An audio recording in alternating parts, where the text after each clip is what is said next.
Abraços, amados irmãos, com a paz de Deus que está em meu coração, com o amor que também está no meu coração, porque o Evangelho gradativamente sai da minha mente para fazer parte da minha vida.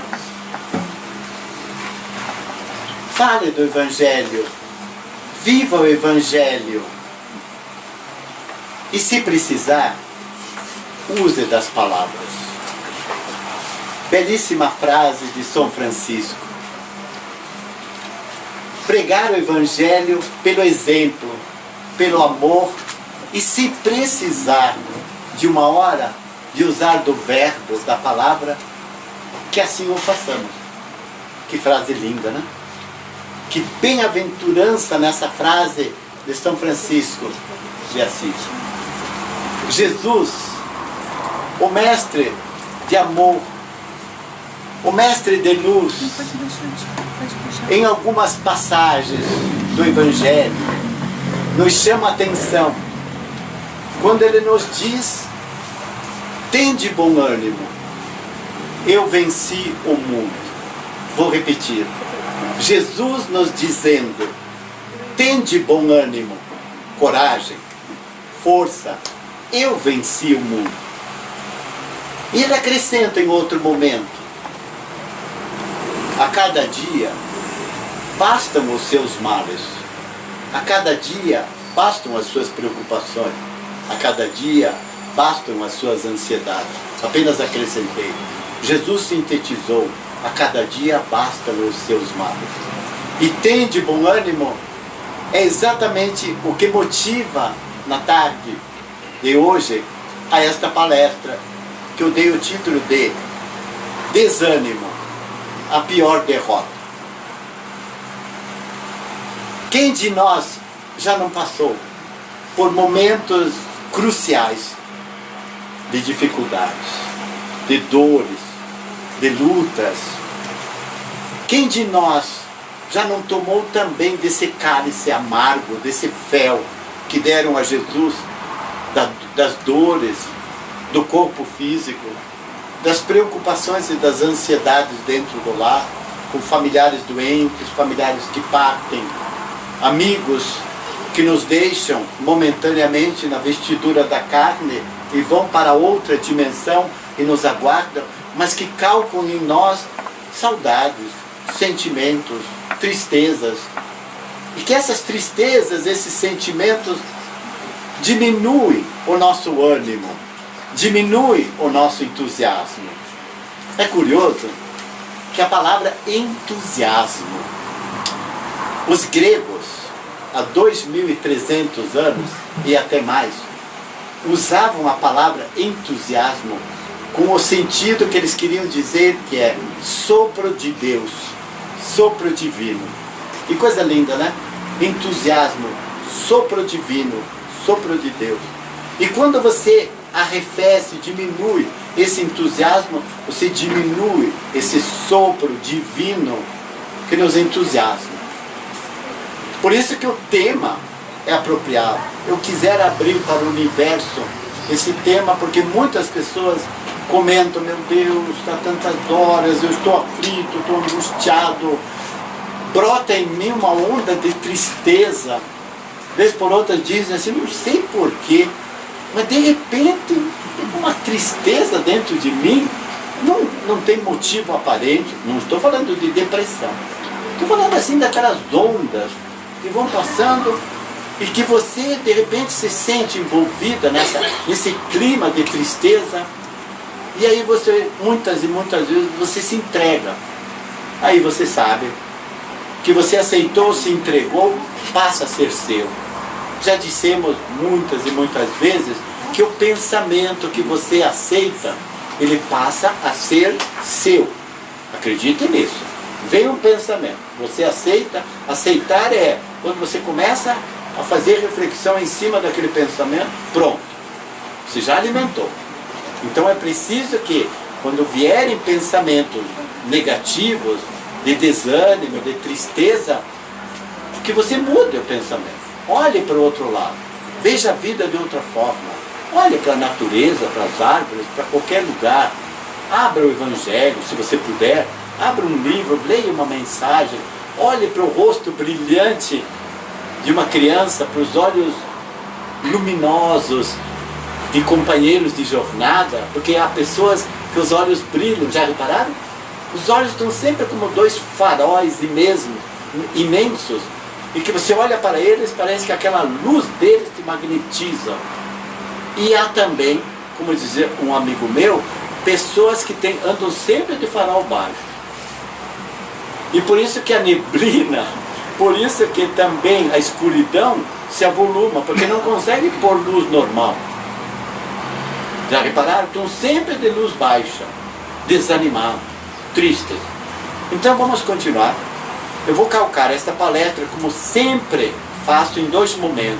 Num primeiro momento mais profundo, mais técnico, para que vocês compreendam esta palavra desânimo, de onde ela vem, o que ela provoca, o que ela nos traz, e até algumas receitas de bom ânimo para eliminar o desânimo. Vou me referir ao Evangelho segundo o Espiritismo para começar a desenvolver.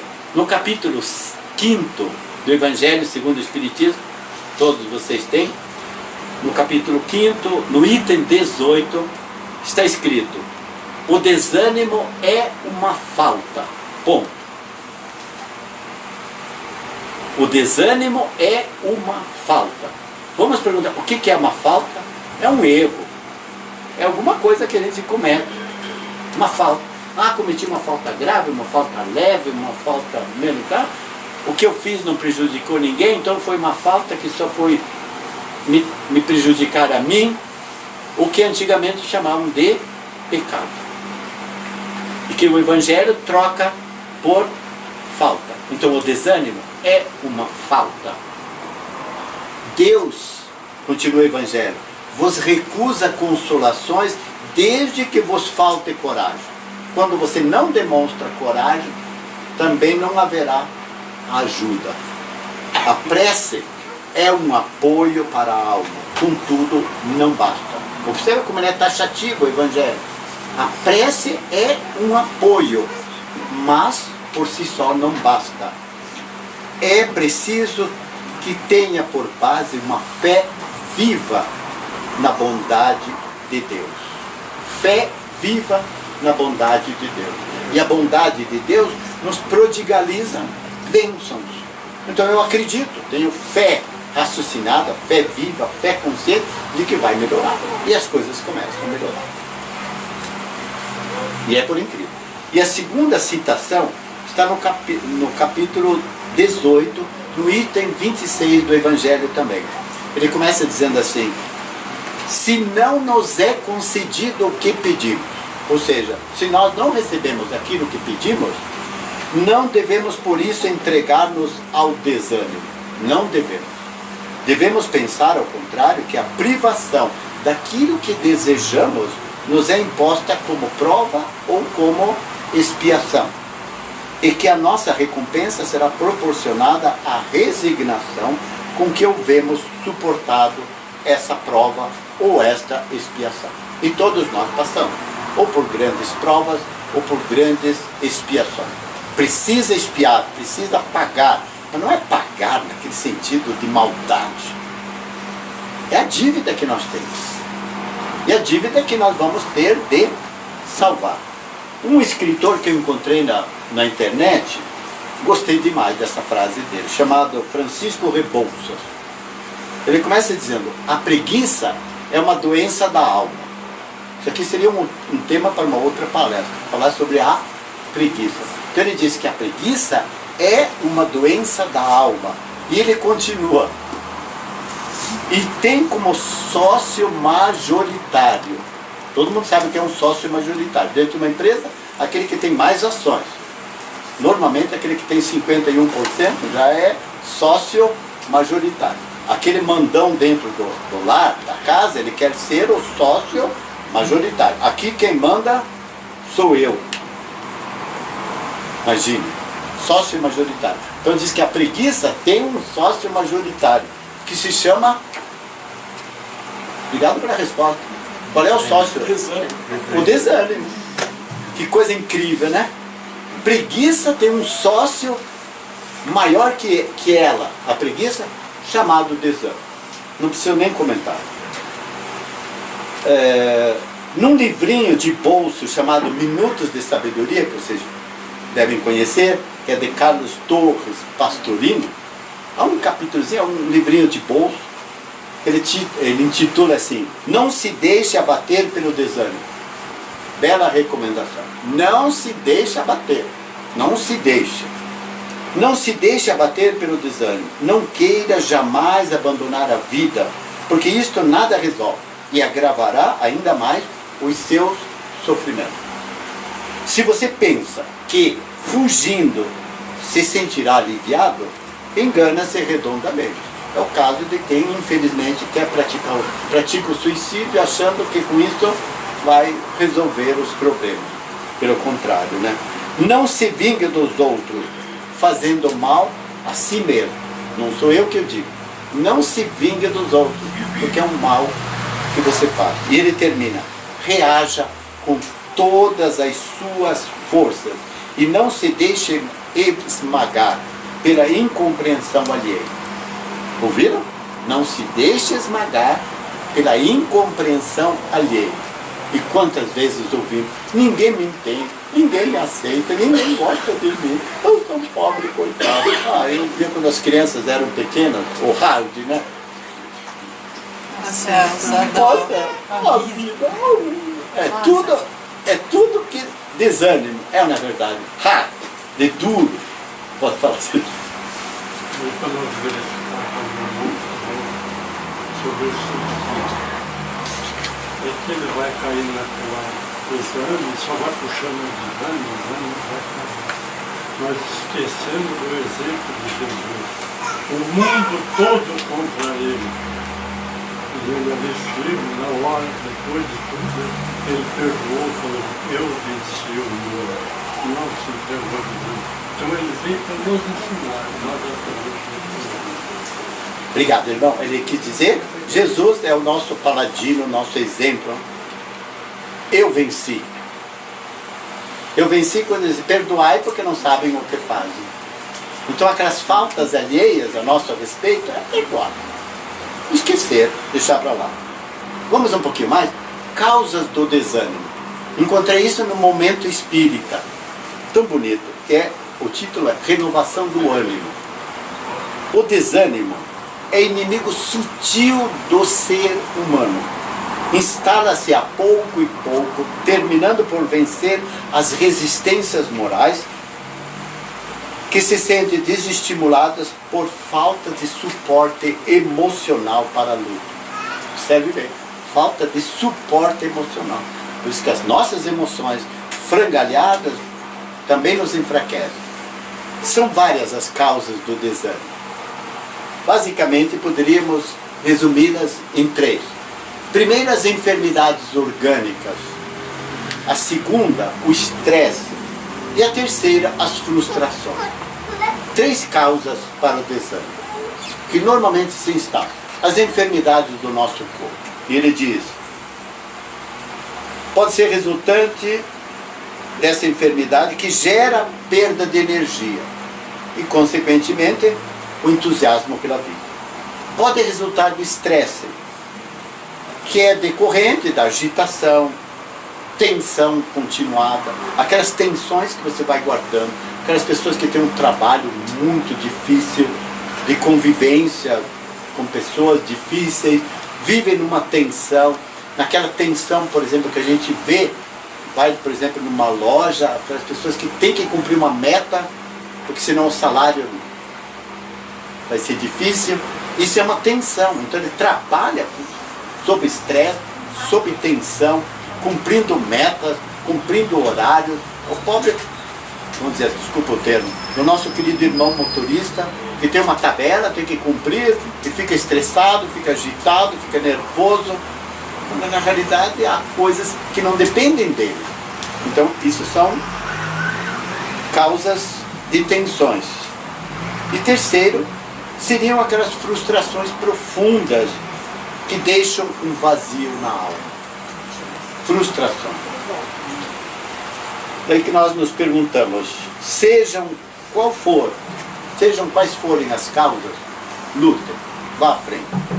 Ele termina que a oração é uma arma poderosa, mas por si só não suficiente, que é preciso lutar e fazer a parte. O hábito da oração sincera sempre vai restituir a alegria. E o que seria uma oração sincera? Não a prece decorada. Mas, por exemplo, você gosta do Pai Nosso, como todos nós oramos, cantamos. Pai Nosso é a oração por excelência. Só que você não a faz mecanicamente. Você a faz pensando, falando palavra por palavra. Pai Nosso que estás no céu, é dando glória, louvor, seja feita a vossa vontade. Você está pensando nisso. Depois você pede o pão nosso de cada dia. Esse pão do conhecimento, da força, da coragem, da luz. E você pede perdão aos irmãos, porque você quer perdoar da mesma forma. Olha que coisa linda, né? Coisa linda, né? E perdoai assim como eu perdoo, mas você diz, tudo bem, mas não apareça mais na minha frente. Então eu pergunto, que perdão é isso? Então, o entusiasmo para encontrarmos os nossos inimigos não é o mesmo entusiasmo que usamos ao encontrarmos pessoas queridas. Todavia, precisamos praticar o amor, a caridade, a indulgência, a compaixão, a caridade. Ele é muito difícil.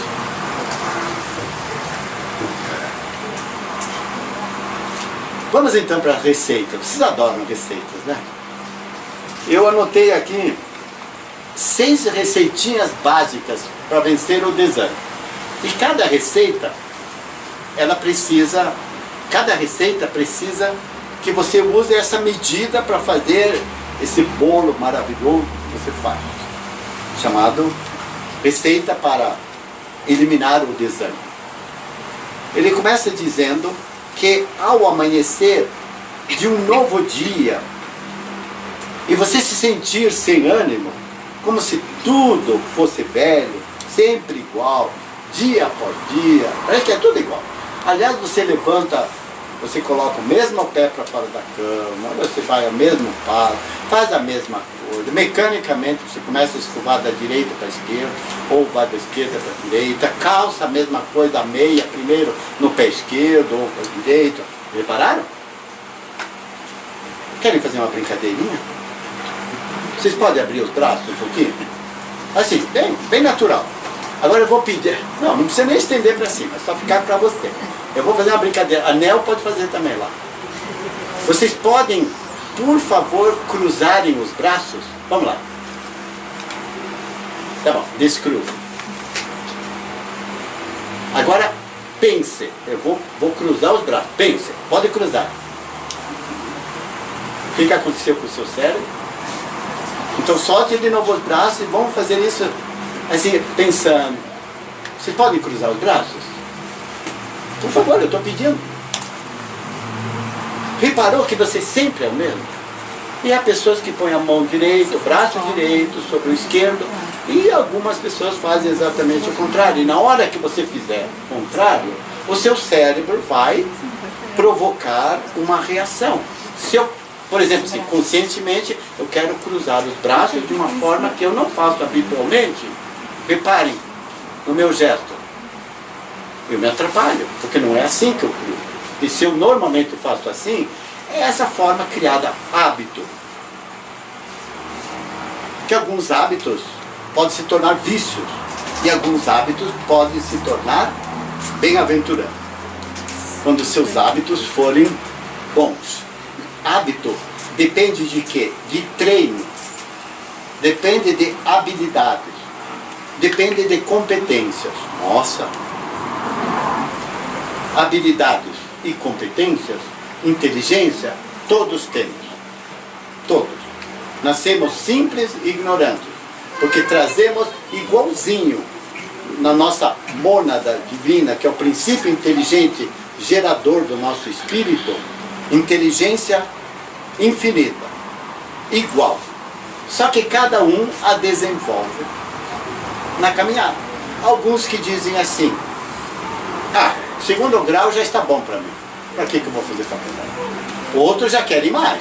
Não, querem uma faculdade. Outros querem mestrado, querem doutorado, outros querem pós-doutorado e fazem pós-doutorado a vida toda porque querem melhorar. E outros se acomodam porque, afinal de contas, para ser gari, hoje precisa o primeiro grau completo e talvez até o segundo grau completo. Vocês ouviram o que eu falei? Então as exigências começam, porque o mundo evolui, a nossa percepção e o nosso desenvolvimento também vai se desenvolver.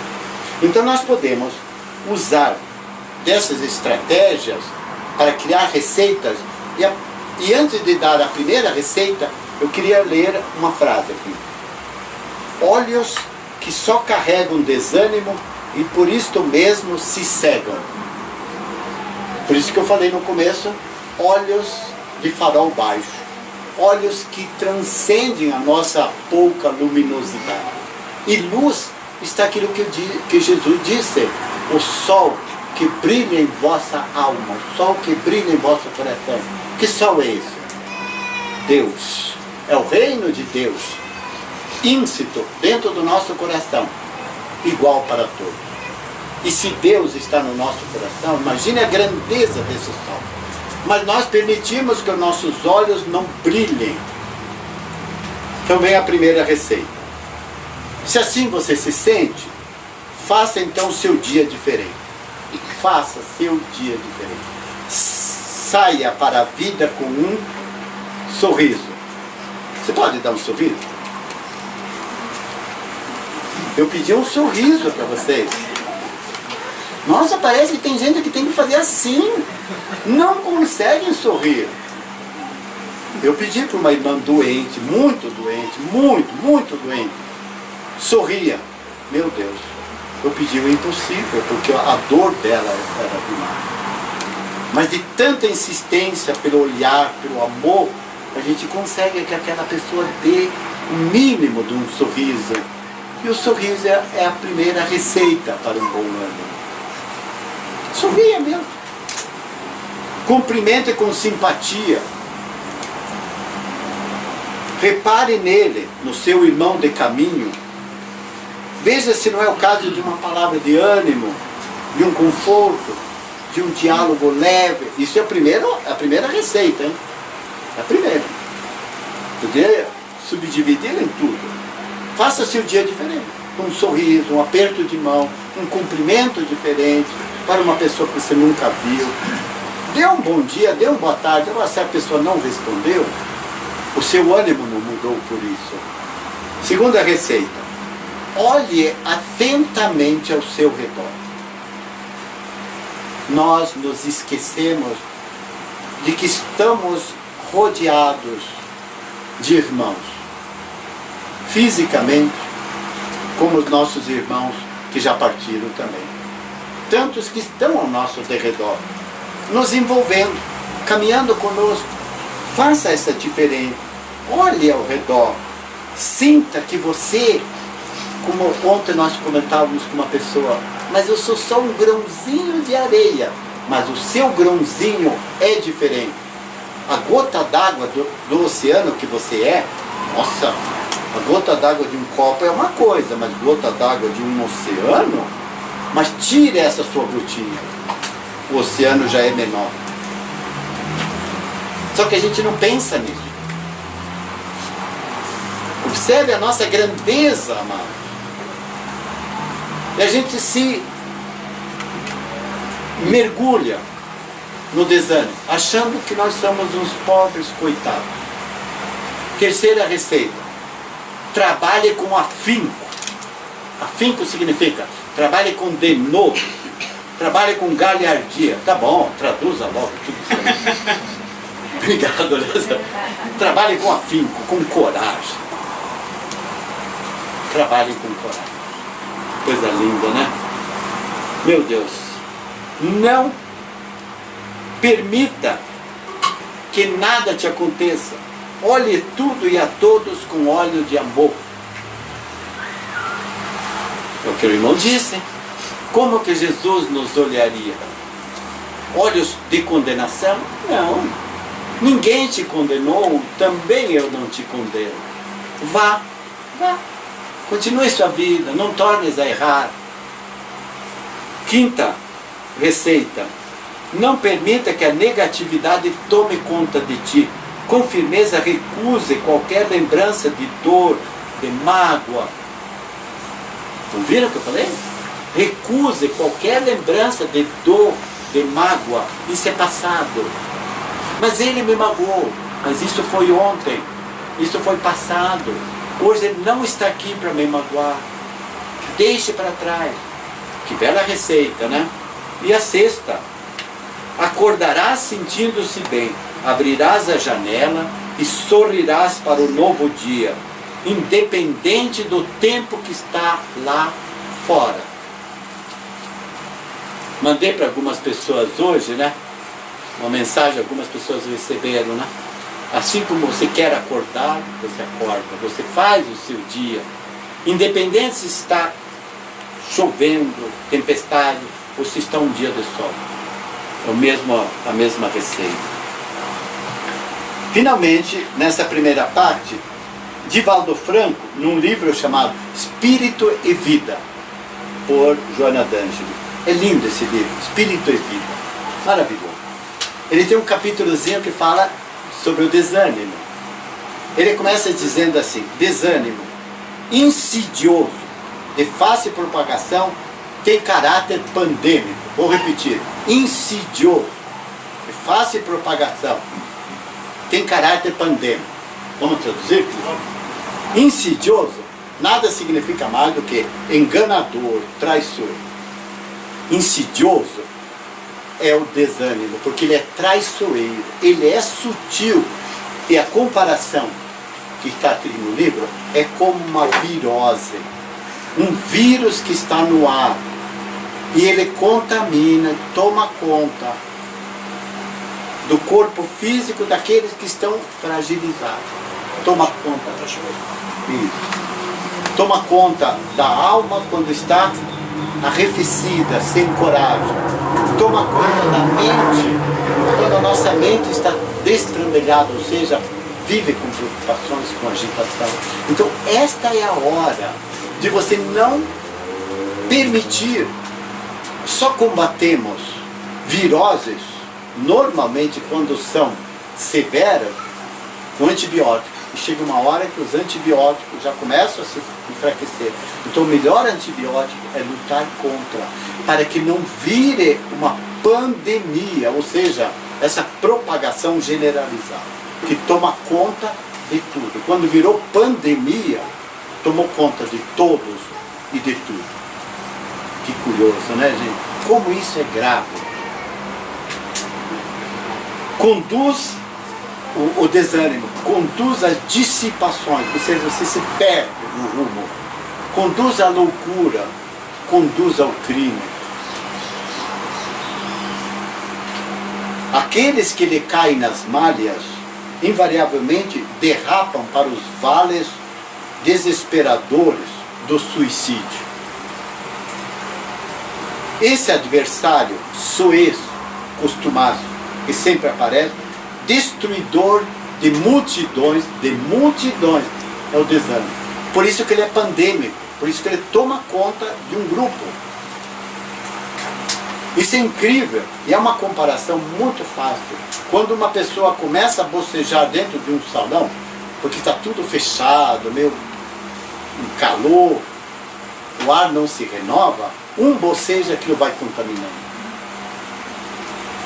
Da mesma forma, um pensamento bom, uma energia positiva de um, ele vai se espalhando, vai irradiando. Começa sempre para frente, para trás, para os lados. Você irradia, o outro irradia. Então virou uma pandemia do bem, propagação do bem. Coisa boa, né?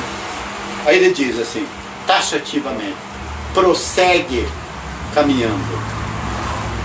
Primeira receita, eleve o padrão mental. Mude essa onda vibratória. O seu padrão é o que direciona a sua conduta. O que seria padrão mental? É como você pensa. É a onda dos seus pensamentos.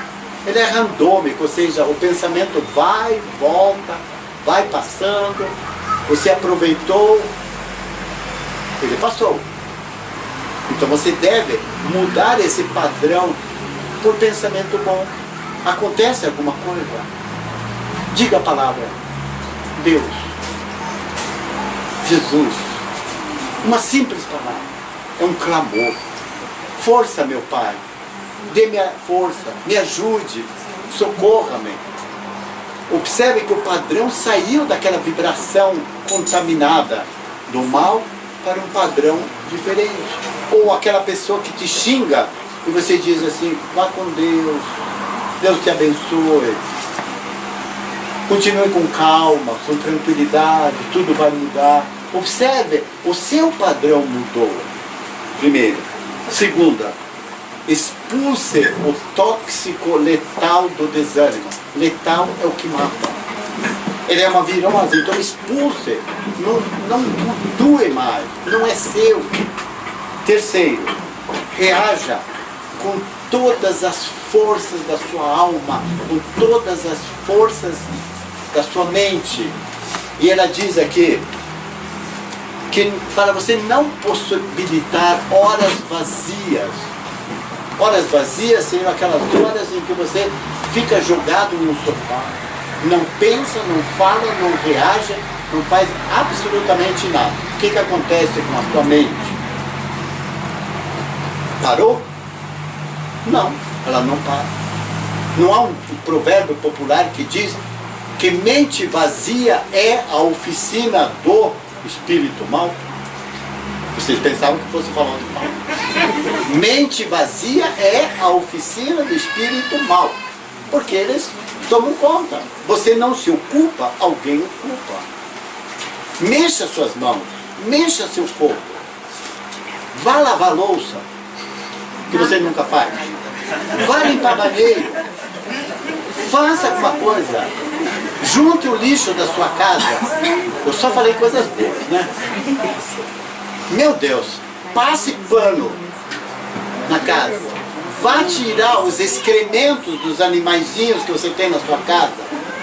Não os deixe acumular na grama, na calçada. Faça isso. Ocupe-se. Aí você põe a mão assim. Não importa, mas você está fazendo.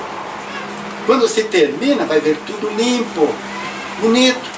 As visitas vão embora. Você não permitiu que lavassem a louça. Vá lá. Vá para a pia. Lave aquela louça. Mas eu estou muito cansado. Eu estou alto. Lave. No dia seguinte, quando você voltar à cozinha, aí você vai falar, ah, que bom, está tudo limpo. Só que você não percebe essas nuances, essas delicadezas. Faça isso a dois se você mora com outra pessoa. Compartilhe. Deem-se as mãos. Quando as coisas estiverem difíceis, não gritem. Falem bem baixinho. Diminua a sua voz. Ai, meu pai. Estava tão gostosa a palestra, né? Pegou pesado. E a sexta é: mude o seu modus vivendi. Mude seu modo de vida. Mude. É você que muda. Não é Deus, porque você tem um livre-arbítrio. E Deus respeita-nos em todos os momentos. Por isso que o desânimo é a pior das derrotas. E por quê? Porque o desânimo pode ser definido como falta de alma, falta de entusiasmo, falta de motivação. Desânimo é falta de alma. Falta de alma. Nossa, sabe aquelas pessoas que te abraçam? De alma. E você quer largar e a pessoa te segura. E de repente você se entrega. Você diz, ai que bom. Que abraço gostoso. Abrace as pessoas. Sinta as pessoas. E se for me permitir, pedir algo de bom para cada um de vocês. Abrace a outra pessoa, sem enxergar sexo, sem enxergar diferença de gênero. Abrace, porque é uma pessoa que está com você. Não olhe se é homem, se é mulher. Abrace por abraçar. Abrace com a presença da alma, com a presença do entusiasmo. Abrace com a presença da motivação. Motivação é uma ação motivada, uma ação que eleva. Pessoalmente, considero que essa falta de vida naquilo que fazemos é a razão para a derrota. A pior das derrotas, que é a derrota de si mesmo. Há momentos em que não encontramos motivação. Isso é verdade. Concorda? Nada nos tira. Então faça o seguinte, vá lá no banheiro, território seu. Sente no vaso, chore, deságue, dê descarga, vá para o banho, deixe aquela água cair. Eu já falei milhões de vezes, meus amados, daria o prêmio Nobel para quem inventou o chuveiro. Porque quem inventou o chuveiro não colocou o chuveiro de baixo para cima, ele colocou no alto, assim como a luz. E por que lá no alto o chuveiro? Para que ele vá caindo, começando exatamente desse chakra maior, aqui em cima.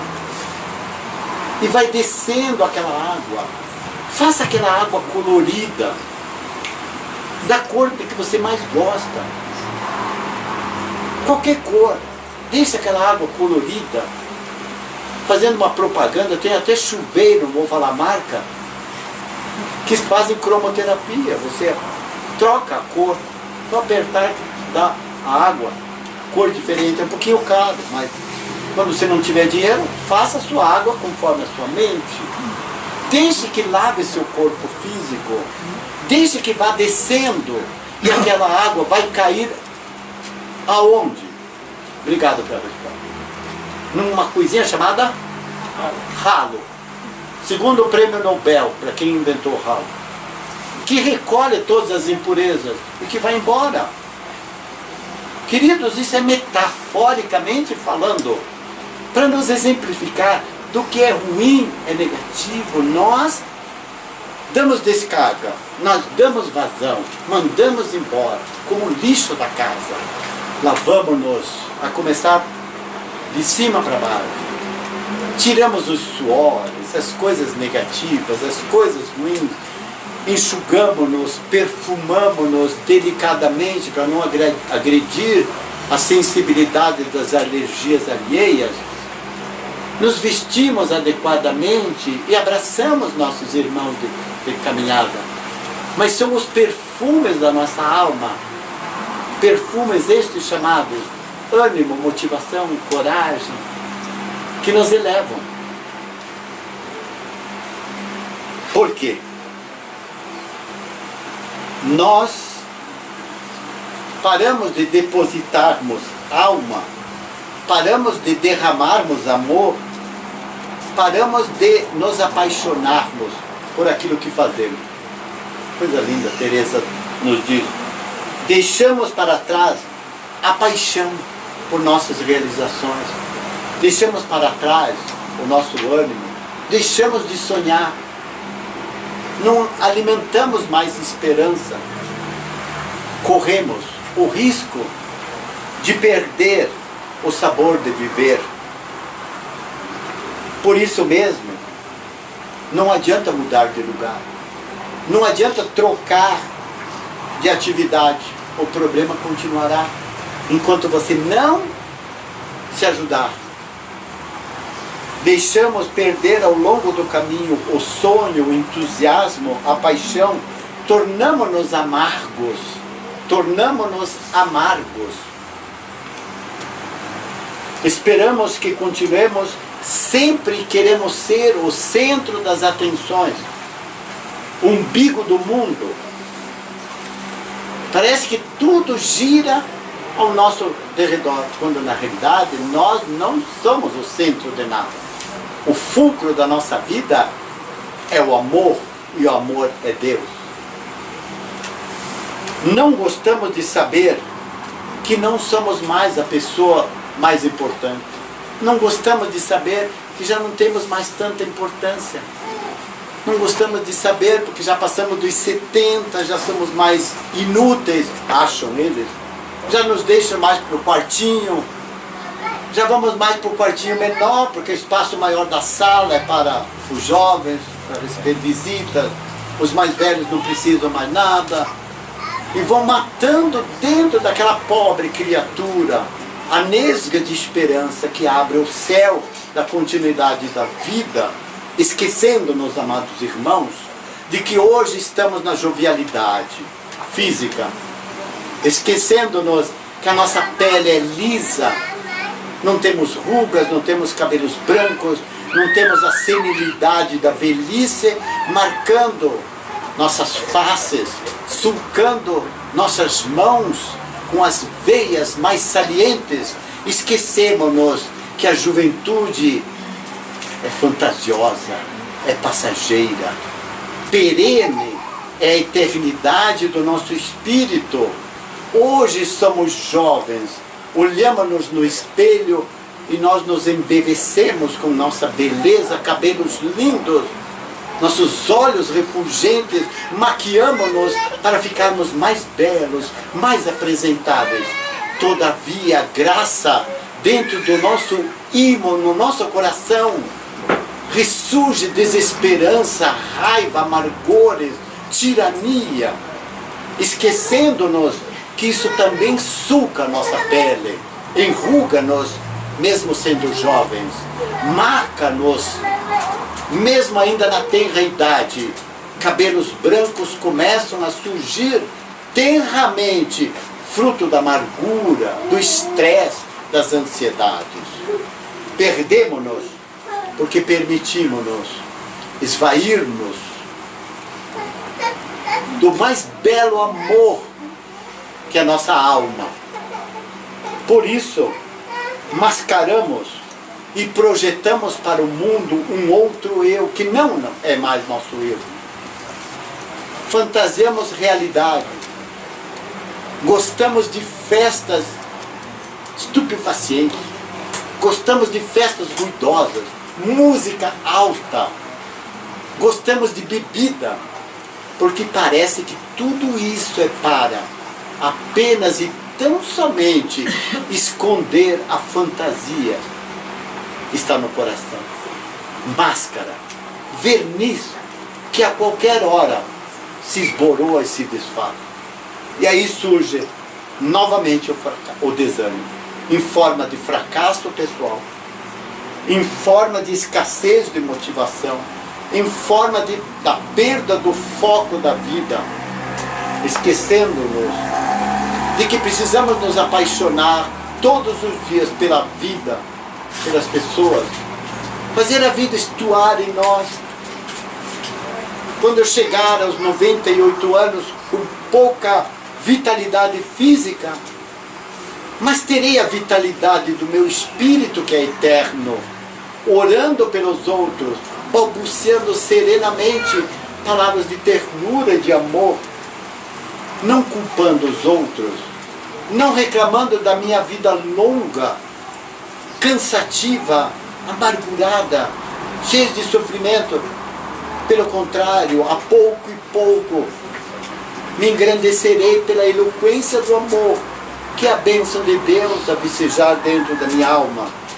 Lançarei mãos, amados irmãos, das forças maiores da minha vida e rogarei todos os dias ao Criador que me dê, por mínimo que seja, um segundo a mais, uma centelha a mais, um dia a mais, um mês a mais, para somar a minha vida, para que por onde eu passar, eu seja um arauto do bem, um farol de luz, que eu abra sulco, passagens aos meus irmãos que estão na minha retaguarda, que vêm atrás, porque eu também me espelho e sigo rotas, caminhos que os outros irmãos à minha frente, caminhando, também marcaram, uns ajudando os outros.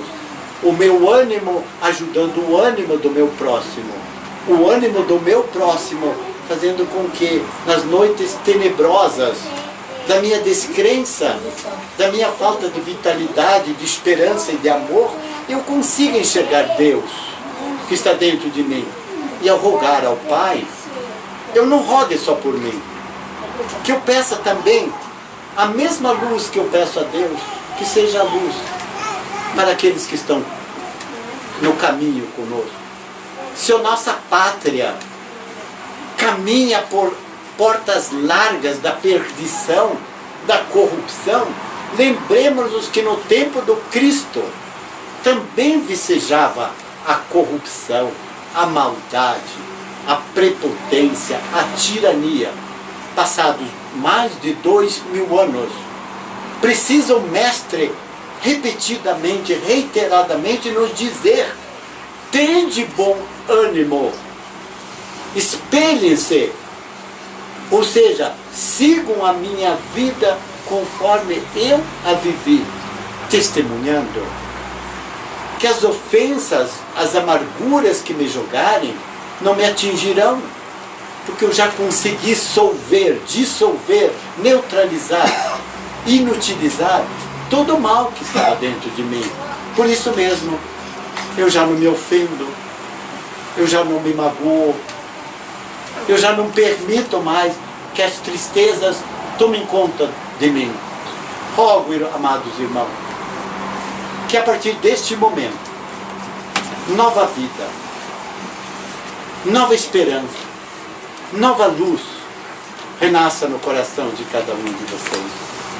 Tenham, assim como este sol, que nos permite fechar as cortinas para não nos cegarmos, permitamos que o sol da luz do Mestre e dos ensinamentos de Jesus nos aqueçam e iluminem nossos ambientes. E onde estivermos, façamos nossos olhos brilharem com um sorriso terno do amor e da fraternidade. Eu os abençoo em nome de Deus e em nome de Jesus. Que a paz esteja com todos. Que assim seja.